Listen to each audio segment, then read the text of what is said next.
안녕하세요. 니르 연구소의 니르 이한경입니다.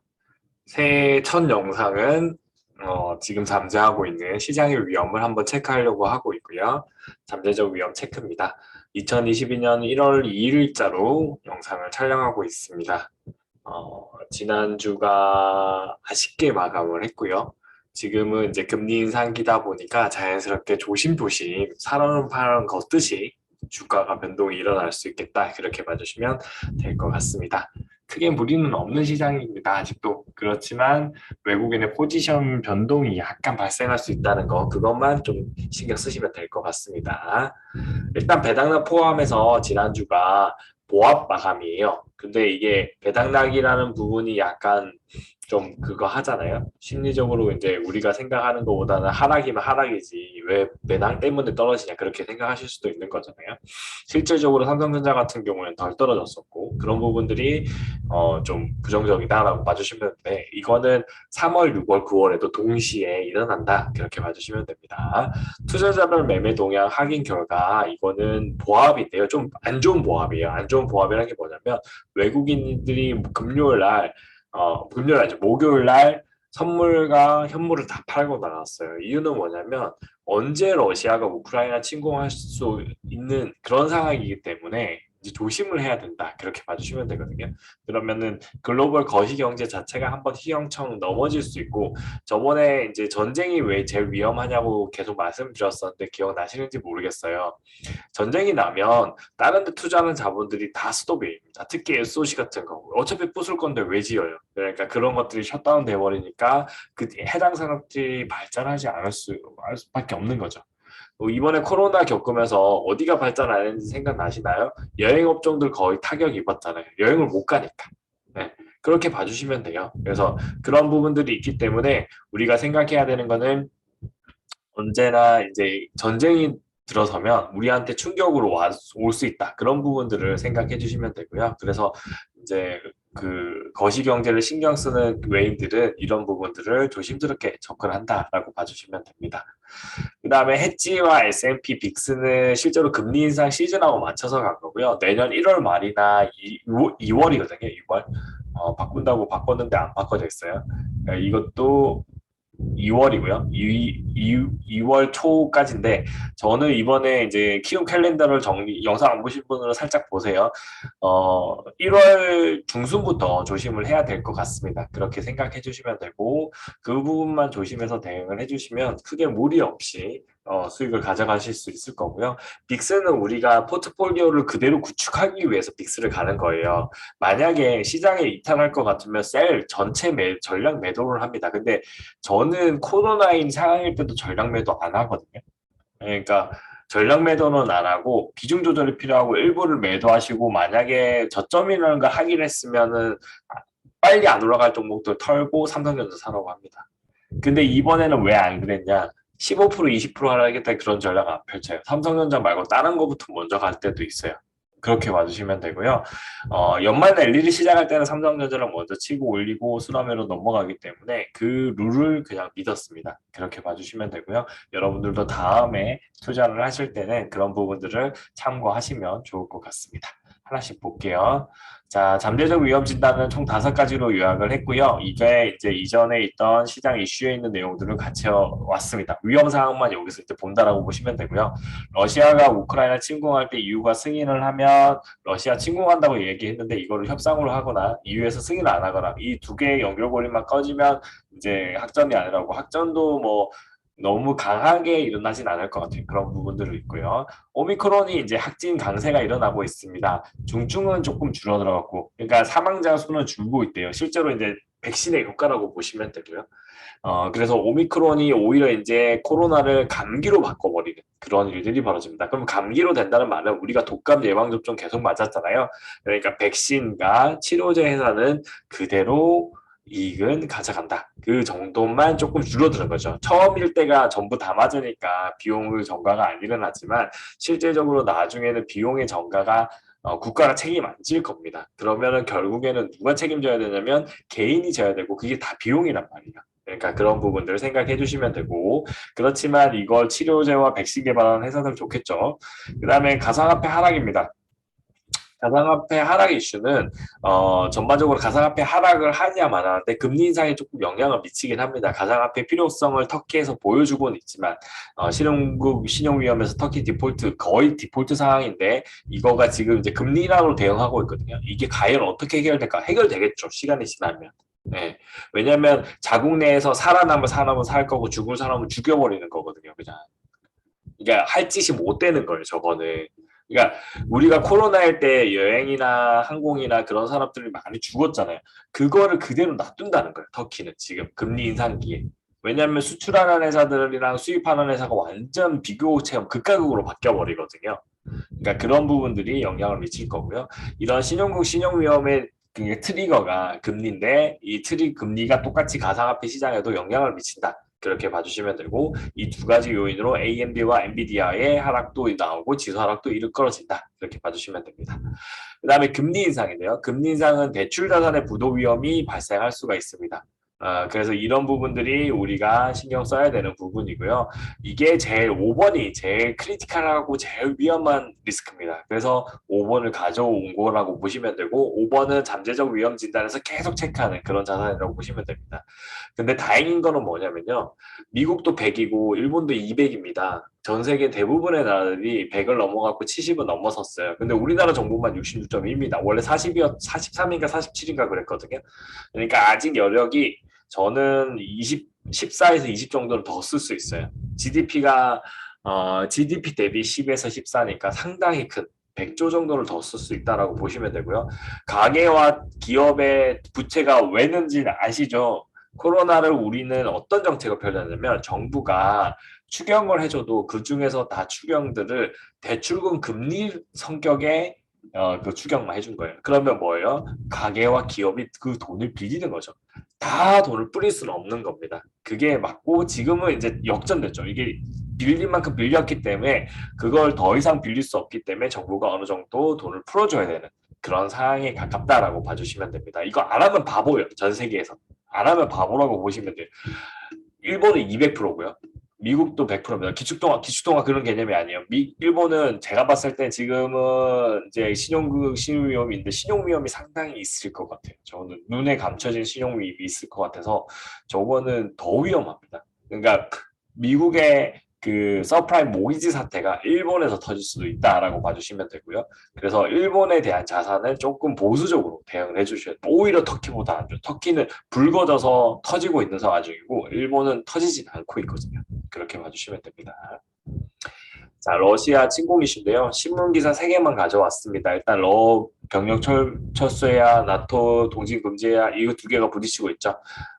실제로 아까 말씀드렸다시피 독일이 통일하는 조건이 독일이 러시아를 침공한 게 우리 맨날 힘들었어. 1차, 2차 막 그러면서 힘들었기 때문에 너네가 그 통일을 하더라도 그 이상으로 동쪽으로 동진하지 마라라고 했는데 나토가 계속 동시를 하고 있죠. 실제로 EU가 확장되면서 그렇게 봐주시면 되고요. 러시아를 러시아 그 자체로 존재하고 싶어 한다. 그렇게 봐주시면 됩니다.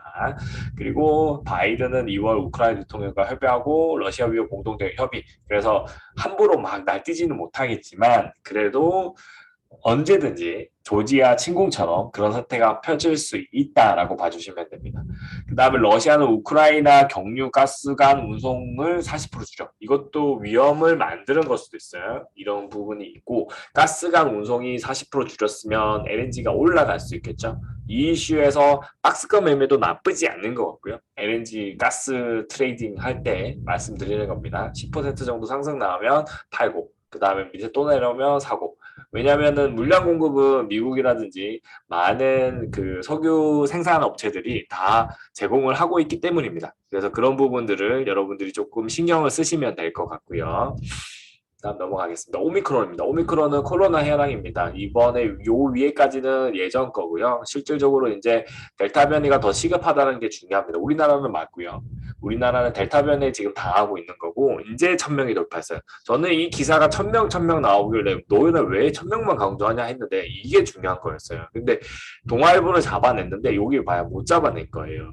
다음 달 안에 우세종이라는 이 얘기보다 델타보다 얼마 빨리 나는 이야기가 꼭 있어야 되는 거죠. 델타보다 2배나 빠르게 전파가 되고 있다라고 하면 코로나가 나중에 여기 있는 이 기사가 중요합니다. 10,000대까지 빠르게 증가할 수도 있다라고 얘기하는 거죠. 그러면은 위드 코로나 주가 반등이 나오기보다는 충격을 먹을 수도 있겠다. 그렇게 생각을 하셔야 되죠. 근데 재밌는 건 뭐냐면 치료제가 1월 중순에 나와요.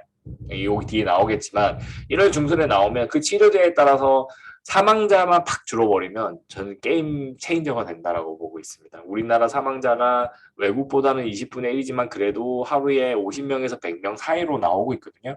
그 사망자가 뭐 확진자는 10,000명인데 사망자가 5명 이내로 쭉 들어버리면 바뀌는 거죠. 근데 재밌는 거는 재밌진 않죠.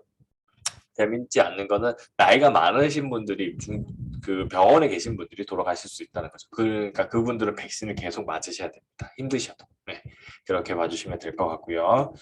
자, 그 다음에 오미크론인데요. 중증 환자가 감소하고 사망자는 이제 줄입니다. 10분의 1로만 줄이면 되니까 우리나라 기준으로 했을 때는 10명 이내로 떨어져야 됩니다. 최근 확진자는 감소하고 있고요. 접종 지연 가능성 거의 없고요. 여기 5번째는 백신 치료제 기업은 뭐 정보점만 보러 가는데 정보점까지도 힘들 것 같아서 빼버렸고요. 그래서 그 기업들에 대해서 투자하는 거는 조금 줄여 나가셔야 될 것 같습니다. 이제 자생돼 있는 원래부터 투자했던 그 바이오 분야에서의 성공이 필요하다라고 봐주시면 됩니다.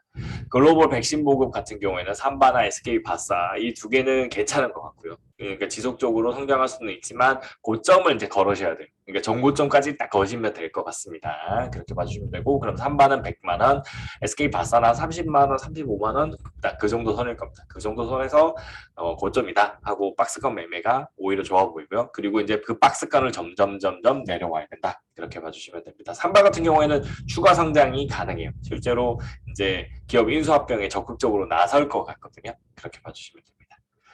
자, 볼게요. 우리나라 사망자가 약 500명, 480명 정도 상승을 했고요. 이게 일주일 동안 480명이니까 하루 7일 동안 실제사고 70명, 60명에서 70명 정도 돌아가시고 계신 거죠. 이게 참 안타깝죠. 안 죽을 수 있죠. 우리가 다 그 경제적으로 희생을 하면 경제를 대신해서 이분들이 돌아가신 거라고 보고 있고요. 이런 부분들을 해결해야 된다라고 봐주십니다. 위중증 인원들도 줄여야 되고요. 위중증이 줄어야 돼요. 위중증이 한 100명대로 팍 줄어버리면 사망자 수도 줄게 되는 거거든요. 그렇게 봐주시면 되고요. 확진자만 느는데 위중증 준다. 그러면은 코로나는 사실상 그냥 독감화 되어 간다. 그렇게 봐주시면 됩니다. 치명률이 제법 많이 높아졌고요. 치명률도 우리가 이제 1%에 근접하고 있습니다. 백신 접종률랑 다시 한 번 더 체크를 하면요. 1차 접종률 86.27, 그 다음 35.88. 이 비율이 높아지면서 이게 확진자가 잡히고 있다라고 보고 있고요. 그리고 이 3차 접종률까지 높아지면은 긍정적으로 보고 있습니다. 1년에 아마 한 2번 정도 맞게 내년까지는 더 맞지 않을까 그렇게 보고 있고요. 글로벌입니다. 글로벌 시장 보시면은 진짜 급등하고 있죠. 진짜 급등하고 있는데 사망자는 오히려 이때들보다 줄었대요. 그러니까 오미크론이 뭐 그렇게 막 이제 확진자가 많이 늘기 때문에 이제 신경을 써야 되지만 사망자가 감소했다는 측면에서는 긍정적으로 볼 수 있습니다. 여기 있는 3,000명 선을 다음 주에도 한 번 더 뚫을 거고요. 3,000명 이내로 떨어진다면 완전 드라마틱한 상승이 나올 것 같고요. 치료제가 2월에 보급이 되고 그 코로나 이제 위드 코로나 그 거리두기를 다시 이제 원위치로 할 수 있거든요. 10년 내에 하는 거고 다만 이제 제가 봤을 때는 1월 말까지는 좀 심하지 않을까 그렇게 보고 있습니다. 왜냐하면 한번 화들짝 제대로 놀랐기 때문에 바로 풀어주지는 않을 것 같고 1월 말까지는 그대로 거리두기 유지하면서 설날까지는 참읍시다라고 이야기를 할 것 같습니다. 그렇게 봐주시면 되고 실질적으로 정상화되는 거는 이 수치가 위중증 100명, 사망자는 10명 이내로 떨어질 때 그때 이제 코로나가 사실상 우리 일상에서 왜냐하면 그거는 독감 수치랑 비슷해지거든요. 특히 이제 10,000명인데 100명이고 10명이면은 0.1%까지 뚝 떨어지는 거잖아요. 그러니까 그렇게 봐주시면 되고요. 그다음에 사망자의 비율을 봤는데 80%이신 분들이 늘었고요. 나머지 전체 비율은 다 늘진 않고 있어요. 그래서 조금 아쉽긴 하지만 어쩔 수 없는 그런 상황이라고 보시면 원래부터 감기만 걸려도 원래 그 병원에서도 중증 환자들이 감기로 천식으로 많이 돌아가시거든요. 그런 것들도 영향을 미친다라고 봐주시면 됩니다. 가상화폐 이제 연쇄 파동인데요. 지난주 대비했을 때 떨어졌죠. 여기는 100원이 안 들으니까 리플이 그나마 제일 방어를 잘 하고는 있지만 떨어졌다는 게 조금 아쉽긴 하고요. 안 올랐기 때문에 덜 떨어진 겁니다. 이더리움과 비트코인은 많이 급등을 했었고, 그리고 결국에는 이 급등에 대해서 힘을 못 이기고 내려오고 있는 거고요. 다행히 이런 반등이 나오고는 있는데, 이런 급락을 놨을 때 거래량이 늘면서 하락을 했기 때문에 한 번 더 요거를 깨고 들어갈 수는 있어요. 근데 비트코인 기준 보면 바닥을 지켰거든요. 이더리움은 깨고 들어가 버렸고, 그래서 이거 두 개로 나뉠 것 같고요. 이더리움이 이렇게 깨고 들어가는 가장 큰 원인 중에 하나는 지금 채굴 대부분이 이더리움이고요. 비트코인은 이제 포스라고 해서 거액의 자산가들이 가지고 가는 겁니다. 그렇기 때문에 지금 한 번의 겨울은, 그러니까 금리 인상에 따른 겨울은 지나가야 될 것 같아요. 근데 이게 다른 이슈가 있으면 또 올라갈 수 있는데 그 다른 이슈로 하는 게 NFT라고 보시면 될 것 같습니다. 그러니까 사람들이 이 이더리움을 사서 뭔가를 사야 되는 그런 상황이 벌어질 수 있고, 사람들이 이 비트코인을 사가지고 뭐 사야 되는, 바깥에서 이 가상화폐를 안 가진 사람들이 자기가 원하는 드라마라든지 이미지, 그러니까 결국에는 제가 엔터주 계속 이야기를 하는 겁니다. 여러분이 뭐 그 BTS를 보시고 있지만 BTS 콘서트에 나와 있는 드라마나 그 다음에 연예인들의 그런 활동들을 NFT로 누군가가 소유할 수 있다고 하면 자연스럽게 그거에 대해서 사람들이 가상화폐를 사서라도 넘어갈 수 있다라고 봐주시면 될 것 같습니다. 그 다음에 이제 엔비디아도 같이 떨어지고 있죠. 이게 요 위에가 떨어지는데 안 떨어지죠. 왜냐하면 채굴하는 사람들이 막 줄고 있진 않아요. 그 GPU 가격이 바로 반영하거든요. GPU 가격이 막 폭락하고 있진 않아요. 그래서 사실상 그 GPU 가격, 그러니까 그래픽 카드에 하락이 발생했는데, 그래픽 카드는 단순하게 채굴에만 쓰는 게 아니에요. 게임할 때도 쓰고 우리가 원하는 그 뭐죠, VR, AR 하는데도 다 들어갈 수밖에 없다, 그렇게 봐주시면 됩니다. 반도체 지수가 그래서 지난주에 최고점 찍고 다시 내려왔죠. 그러니까 이 구간을 만들어냈고 이런 상승을 제 생각에는 만들어내야 된다고 봐요. 1월, 2월 중에. 1월, 2월 중에 만들어내고 그거가 나오는 시점에 우리는 이제 조심을 해야 된다. 열강을 하고 시장에서 호재가 나올 때 그때는 이제 완전 스탠스를 조금 다르게 하고 덜 먹어도 되잖아요. 이제는 수익을 적게 먹어도 되고 포스트 코로나는 별개입니다. 그냥 삼성전자를 기준으로 생각하시면 돼요. 삼성전자는 IT 관련된 업종, 빅테크 관련된 업종에 투자하시는 분들이 그렇게 생각하셔야 됩니다. 나스닥하고 다 보시면 그냥 원상복귀 정도입니다. 하락이 큰 폭의 하락이라기보다는 원상복귀 정도인데 그 원상복귀가 이전의 고점이에요. 그러니까 특히 이제 필라델피아 반도체로 이전의 고점이었기 때문에 크게 무리는 없는 것 같고요.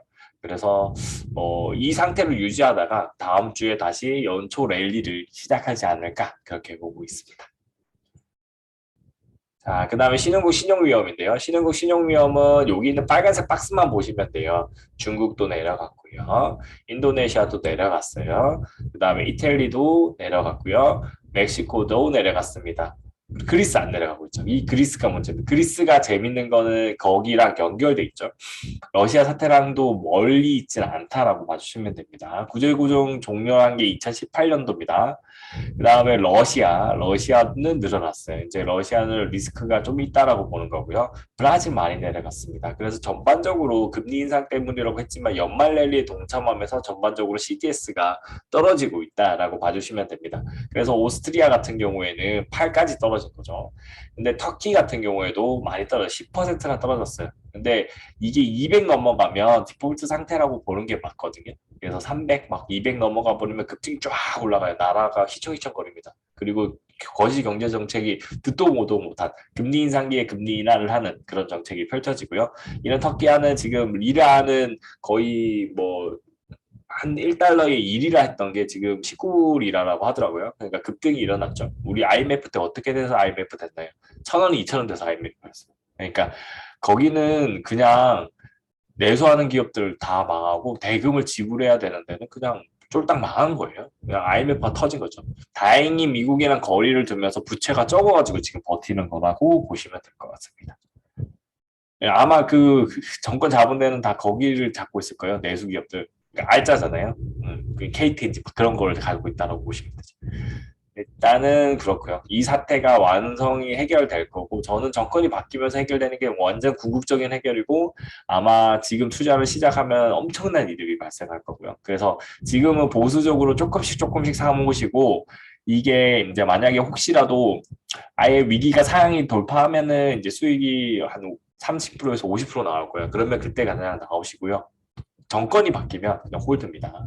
장난 아닌 상승률이 나올 수 있고요. 왜냐하면 리라에서 터질 수 있어요. 19, 그러니까 1달러에 19리라 하던 게 1달러에 10리라로 바뀔 수 있습니다. 그럼 여러분이 그냥 이거를 달러 자산으로 투자를 하더라도 100% 그냥 그 주식 가치가 안 변해도 네, 그렇게 봐주시면 됩니다. 다음은 코리아 CDS인데요. 제가 이제 18이라고 했는데 그거 옛날 자료였더라고요. 그래서 다 뒤져가지고 다시 봤고요. 우리나라도 확진자 때문에 이렇게 움직이고 있고 전반적으로 연말 랠리 되면서 우리나라 CDS도 떨어지고 있습니다. 21이 어디쯤 되냐면 여기쯤 됩니다. 홍콩보다 낮은 수치. 프랑스보다는 조금 높은 수치 그렇게 봐주시면 됩니다. 일본 바로 밑에 있죠. 자, 그 다음에 금리 인상과 대출 자산 위험인데요. 금리 인상과 대출 자산 위험은 뭐 계속 보셨던 내용이니까 QE 적용해가지고 테이퍼링하고 이제 금리 인상한다 그렇게 봐주시면 되고 내용을 보니까 이제 그냥 제일 강한 걸로 이제 가져왔습니다. 2022년 3월에 중단이 된다고 나와 있고요. 그 다음에 금리 인상은 3월에서 6월 사이로 해놨어요. 3월이 될 수도 있는데 3월 바로 하기보다는 6월에 일어날 것 같고 이 사이에서 뭔가가 이제 신흥국들이 완전 휘청휘청 어려워버리면 금리 인상 시기가 뒤로 딜레이 된다. 이렇게 봐주시면 되는데 미국이 너무 호황입니다. 그러면 금리 인상은 그냥 된다라고 봐주시면 되고 시기상 3월이냐 6월이냐 3, 4, 5, 6 다 가능하다. 그렇게 봐주시면 될 것 같습니다. 그거는 상수로 놓고 계산하시면 되고요. 실질금리 그림을 다음 시간에는 이제 보여드릴 수 있는데 실질금리가 지금 낮아요. 그래서 긍정적이라고 보시면 됩니다. 자, 금리 인상에서 제일 중요한 위험은 대출자산 위험입니다. 제가 그랬죠. 작년부터 계속 말했는데 금리 인상일 때 문제는 뭐냐면 돈 빌린 사람들 중에 악의적으로 빌린 사람들이 부도를 냅니다. 이 금리 인상기에. 왜냐면 자기가 갚을 수 없는 상황이기 때문에. 근데 그거를 막을 수 있는 방법 하나는 그 사람의 사업이 잘 되면 돼요. 악의적으로 가져갔을 때도.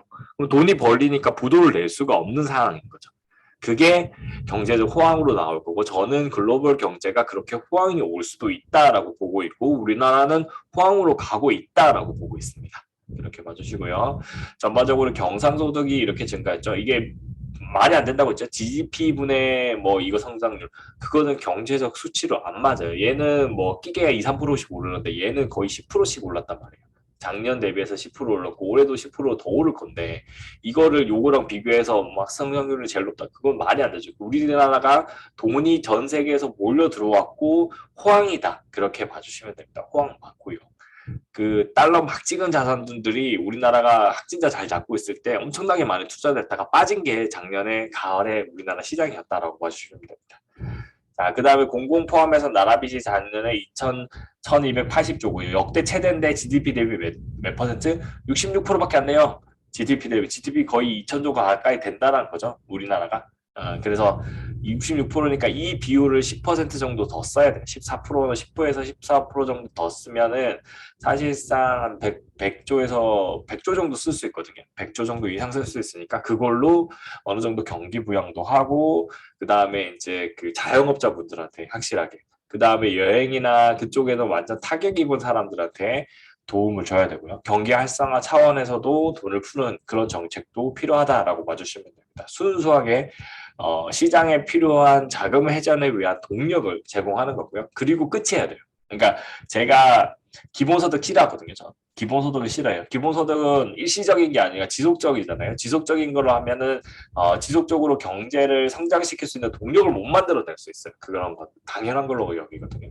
네, 그래서 그런 부분들을 우리는 생각을 해서 대응을 해야 된다. 그렇게 봐주시면 될 것 같습니다. 오늘 잠재적 위험은 여기까지고요. 다음 시간에 또 찾아뵙겠습니다. 감사합니다.